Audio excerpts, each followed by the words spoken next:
What made you decide that going on another tour, what was more attractive about that than going to the advanced course? Why did you make that decision? One of my biggest drive was to be a company commander.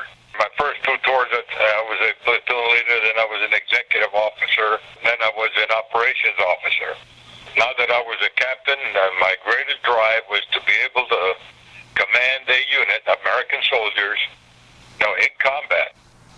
And the more I studied about the wars and the leadership aspects of it, there is no greater honor that, in my mind, that anybody can have to be able to say, okay, you are going to take this group of young people, you're going to go into combat, you're going to go out and all the training that you've had, you're going to put that to work and go out and attack and kill the enemy force, whatever your mission is.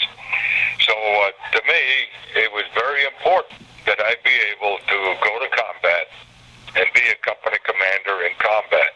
In my own personality, if I have a difficult thing to do, I want to do that first rather than taking the easy road. Now, years ago, my mother said, you are the hardest-headed individual that I ever met. I said, well, Mom, you raised me that way. So at that time, in 68, how many men were typically in a company? We had about 120 people, and that included a mortar platoon. So you have your three platoons, which are your line infantry platoons, and they ran about 44 people. Your mortars, made it up to about 120 people, and they're the ones that had the machine guns and all of the support that you needed. At the company level, we would have rocket launchers. We would have machine guns there too. But the mortar crew is mainly 81 millimeter mortars is what we had when we conducted attacks. Okay. So did you know then when you went back that you would be a company commander? No, I did not know that. And here's the funny story. General McClellan, Stan L. McClellan, he was my mentor, and he promoted me to first lieutenant. And then when I left Fort Lewis, Washington, he was working in the Pentagon, and he's the one that assigned me to the University of Michigan.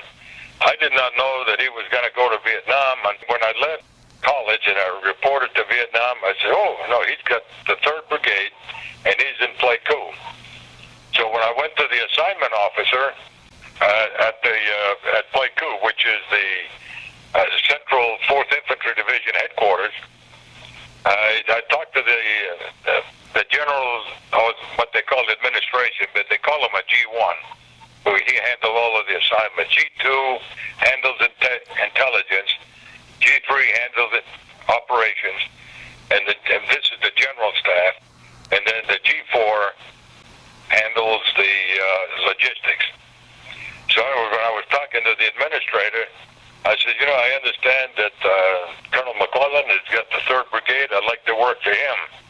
He said, Wandke, the 3rd Brigade has got the full complement of officers. There is no way that you're going to be working for the 3rd Brigade. So I said, well, okay, I'll just play along with the system. For some reason, I don't know why, Adam, instead of going down the main road, I decided to take a back road to go up to the officers' club to get a beer. And all of a sudden, I see this Jeep coming down the road, and it's got the Eagles on the front bumper. Boy, I rendered a salute. Next thing I know, the Jeep has stopped. I checked my boots. Yeah, they're polished. I checked my gig line, how my belt was lined up with my trousers. And I said, that's okay. So then I ran down, reported to him, and here it is, Stan L. McClellan, the brigade commander. He said, Wandke, he says, I see that you've gotten promoted now. You think you're too good to talk to old friends. And I said, well, sir, I didn't even know you were in Vietnam until I went into the assignments, and I saw that you had the 3rd Brigade. He said, what do you want to do? I said, sir, I want a company. I want to be a company commander, and I would like to work for you. He said, when do you want to do that? I said, sir, yesterday was 2 days too late. He said, get out of here. Captain, I'll see you later on. I said, thank you, sir. So I went up to the officers club, and I'm having there a beer, and all of a sudden the administrative officer comes in. He says, I don't know who the hell you know, but you're going to the 3rd Brigade. So when I reported to the 3rd Brigade, he says, there's another company commander. He's getting ready to leave, and that's going to be your company. So he put me in the staff position, for about, I think it was 2 to 3 weeks. And when the captain left, he says, okay, company 1st of the 35th is going to be your company. So we had a change of command ceremony, and I took over the company. That's a great story. That really shows some good fortune and obviously what the colonel thought about you. So that's pretty terrific. Well, like that's, I worked for him, and Yes. I had the amount of respect for him.